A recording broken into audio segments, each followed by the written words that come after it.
If you're recording acoustic guitar on one of your projects, one of the most effective things you can do to make those guitars sound bigger is double track them. However, sometimes it can be a little bit unclear how to go about double tracking, what things you might want to watch out for, and little techniques that you can try that might either make your guitar sound bigger and wider, or maybe it will make that chorus hit a little bit harder. So what I want to do today is just show you some techniques and ideas that will be really effective in creating impact and complexity in those double tracked takes. Let me just start by showing you what's happening in my session. This song I've just started work on, and I've layered the first acoustic guitar, and I already know that I want to double the chorus. And I'm going to show you cool ideas for how you can make your doubles sound even wider and clearer. In the session, I have my writing piano and my writing drums. This is just simple parts which I've just created to build on. It's kind of a roadmap, I suppose, just to help me keep focus on where I want to go. So let me play you what the writing piano sounds like first of all. This isn't something that's going to stay till the end. At some point during the production, I delete this track. This is purely just so I have something to play to, kind of like a demo that just keeps things interesting for me as I'm tracking the parts.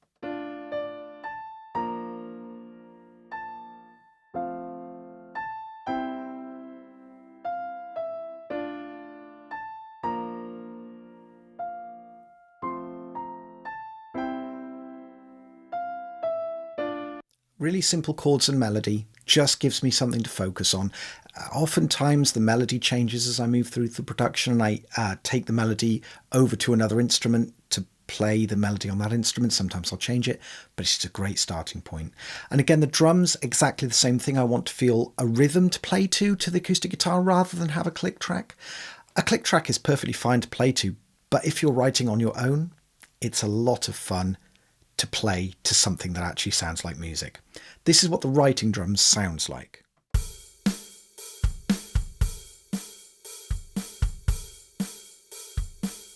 Super simple, but really effective when layering instruments. And now let me play them both together so you can hear the contribution that they make.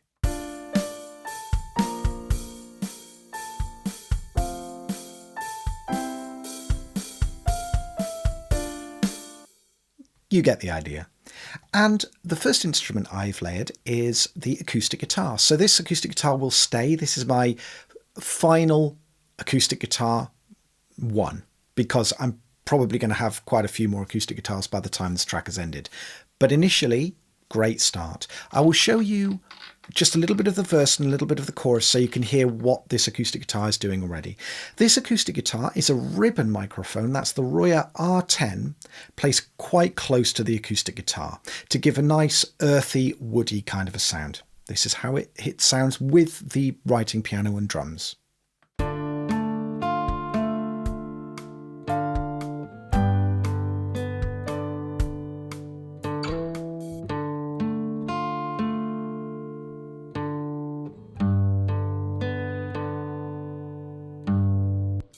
And I just muted the piano and drums just to show you what it sounded like in solo there. It's so nice to record to piano and drums, even when they're just MIDI. It makes it so much easier. I totally recommend you try it. On the chorus, the guitar picks up to just chords.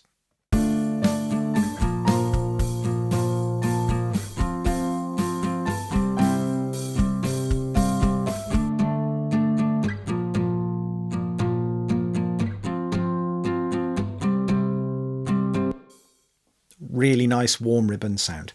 So in order to track really effective doubles, something I've learned to do is make sure that you pick two different microphones. And if you can't pick two different microphones because you only have one microphone, then move it to different parts of the instrument. That also works really well. Maybe do one of the doubles at a bit of a distance and do the other double kind of either in front of the sound hole or behind the sound hole, kind of around the bridge area. Because almost you're not even worrying too much about whether it's the perfect mic position. Not that the perfect mic position is a thing anyway, but you get the idea. You might think, oh, I probably wouldn't use that one in solo, but in the combination of it all, it creates a really wonderful texture. So the first microphone I'm going to use is this Universal Audio SP1 small diaphragm condenser. And I'm going to set this up a little bit further away from the acoustic guitar. So let me just make a track.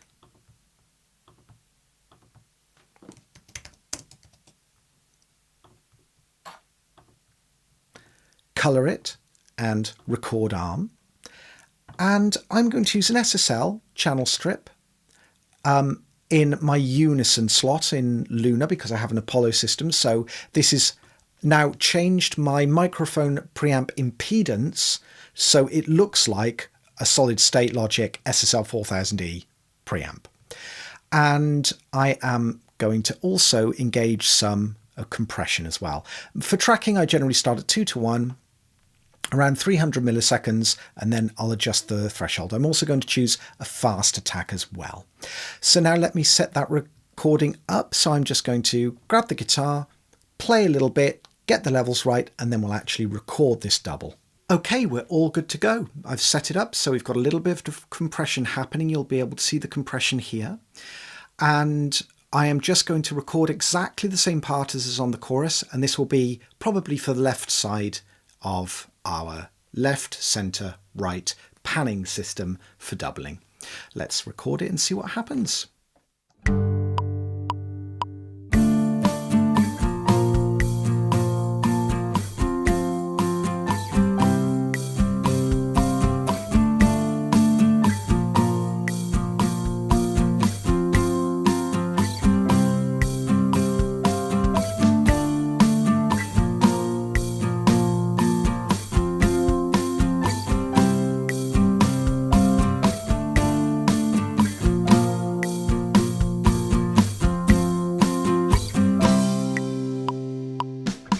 Now that that's been recorded, the next thing I'm going to do is just double check to make sure they're sort of working together in mono. So jumping over to my mixer here, and I will close this window. Down here, I'll just unrecord arm that. Down here we have our faders, and I'm going to just take a little listen and see what I think.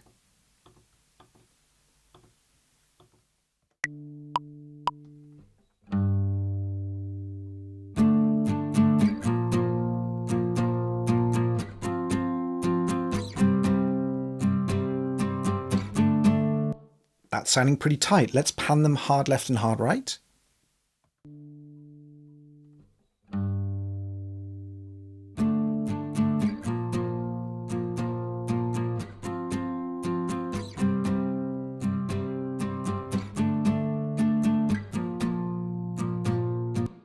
Already the width is really kind of starting to help us because we've got two really different kinds of sounds. It's really wide because if it was the same sound, you'd get a little bit more monoing in the very low end because it's although you're playing a different part, because it's in exactly the same mic position, exactly the same microphone, if you do it like that, it can be a bit more homogeneous where this is a bit more separated. It's not a right or wrong as such, but this just makes for a really interesting and exciting texture.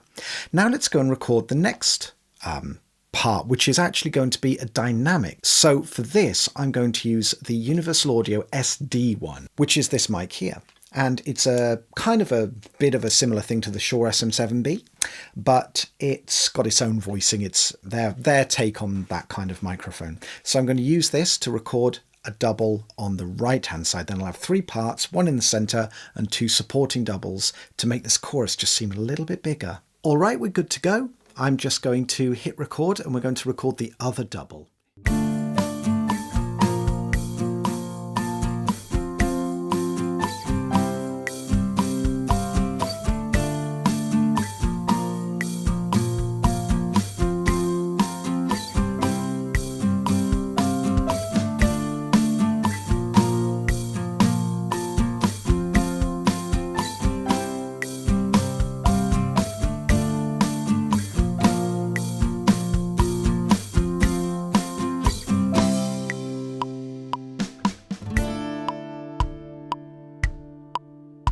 Recording's done. Let's have a little listen back and see how our doubles are coming out. So what I'm going to do is, first of all, pan. If I head to my mixer, just so you can see this happen, I'm going to pan my acoustic guitar left, left, and the acoustic guitar right, right. And I'm going to bring over my reverb from this acoustic, but I'm just going to make it a little bit less, just so too much reverb doesn't build up. And these are slightly drier, so they're slightly more immediate. Let's just take a listen and see where we're at. I will play from just a couple of bars before.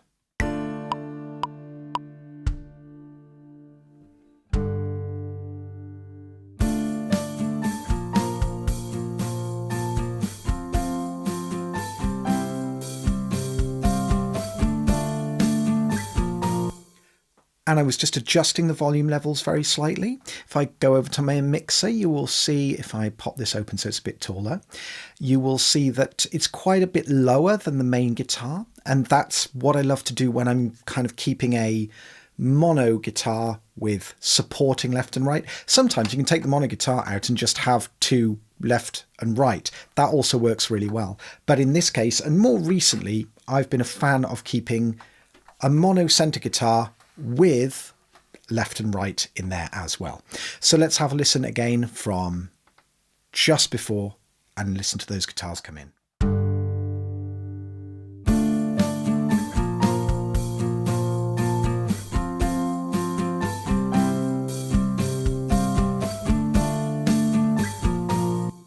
And now let me mute them. I'll let the guitar play for a little bit, then I'll bring them in so you can hear the contribution that they're making to the sound.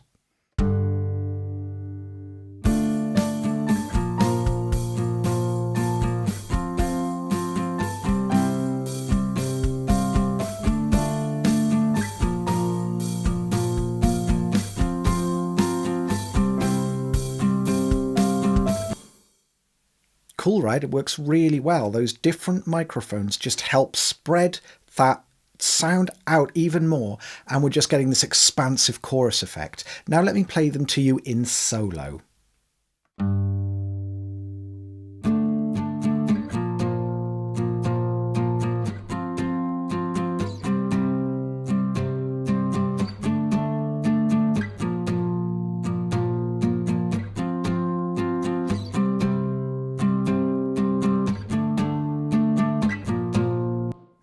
And I'll just play you the acoustic left and right in solo as well. So let's jump straight to the chorus for this.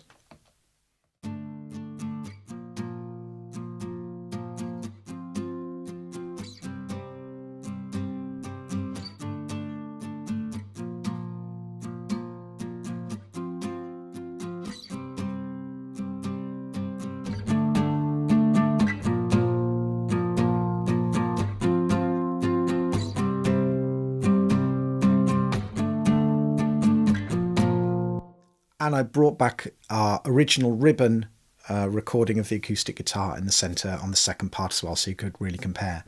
So it really works. Doubling is a fantastic way of getting that thicker sound. Now for the rest of it, I will probably go and record the double for the other chorus. And I don't mind the doubles being different again. It just creates more interesting texture. They don't have to be the same. It probably saves time just to keep the 3 mics, but hey, if you want, go and do the other chorus with 2 further different mics. That works really well as well, just to create yet more colour and contrast in your track whilst performing the same kind of music fundamentally, so it keeps the interest. If you've really enjoyed this video, I would love you to go and grab my free mixing guide from my website. That's recordwithalex.com. I think it's really helpful. It's got loads of cool tips in there. I sort of talk about some interesting ways to begin your mix that you might not have thought of. So that's recordwithalex.com, and you can just fill in your email address and it'll be straight over with you. But thank you so much for watching. Please try out the doubling technique and let me know how you get on with it in your mixes. Thank you ever so much, and I will catch up with you on another video next week.